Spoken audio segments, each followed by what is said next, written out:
बहुत समय पहले की बात है, जब भगवान कृष्ण छोटे थे और वृंदावन में रहते थे। उस समय इंद्रदेव अपनी शक्ति के घमंड में चूर थे। हर साल वृंदावन के लोग इंद्रदेव को प्रसन्न करने के लिए एक भव्य पूजा का आयोजन करते थे, ताकि उनकी कृपा से अच्छी वर्षा हो और फसलें लहलहाएं। एक दिन नन्हे कृष्ण ने देखा कि सभी गांव वाले इंद्र पूजा की तैयारी कर रहे हैं। उन्होंने अपनी माँ यशोदा से पूछा, माँ, ये सब किसके लिए हो रहा है? माँ ने बताया कि ये इंद्रदेव की पूजा है, जो वर्षा के देवता हैं। कृष्ण मुस्कुराए और बोले, माँ, हमें इंद्र की नहीं, गोवर्धन पर्वत की पूजा करनी चाहिए।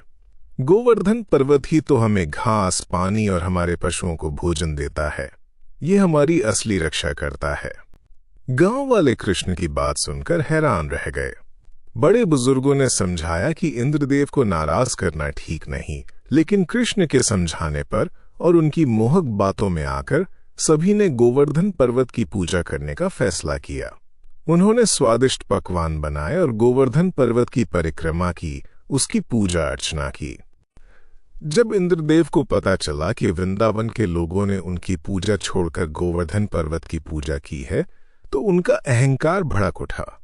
वे क्रोधित हो गए और वृंदावन को नष्ट करने के लिए भयंकर वर्षा करने लगे। आसमान में काले बादल छा गए और मूसलाधार बारिश होने लगी। गांव वाले डर गए, उनके पशुधन और घर डूबने लगे। सभी कृष्ण के पास दौड़े और उनसे मदद की गुहार लगाई। कृष्ण ने मुस्कुराते हुए कहा, डरो मत, मैं हूं ना। फिर उन्होंने अपनी छोटी उंगली पर पूरे गोवर्धन पर्वत को उठा लिया, जैसे कोई बच्चा खिलौना उठाता हो। ये देखकर सभी गांव वाले और उनके पशु गोवर्धन पर्वत के नीचे आ गए।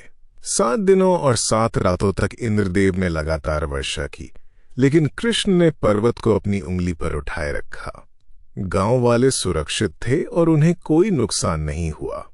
इंद्रदेव ने जब देखा कि उनकी सारी कोशिशें बेकार हो रही हैं और कृष्ण के सामने उनका घमंड चूर चूर हो रहा है, तो उन्हें अपनी गलती का एहसास हुआ। वे लज्जित होकर कृष्ण के सामने प्रकट हुए और उनसे क्षमा याचना की। कृष्ण ने गोवर्धन पर्वत को वापस उसकी जगह पर रख दिया और वृंदावन में फिर से शांति छा गई। इस घटना ने यह सिखाया कि अहंकार का अंत हमेशा बुरा होता है और जो सच्चे मन से प्रकृति का सम्मान करता है, उसकी रक्षा स्वयं भगवान करते हैं। गोवर्धन पूजा हमें प्रकृति के प्रति कृतज्ञता और भगवान की अद्भुत लीलाओं की याद दिलाती है। ये कहानी हमें ये भी बताती है कि सच्ची भक्ति और विश्वास से हर मुश्किल का सामना किया जा सकता है।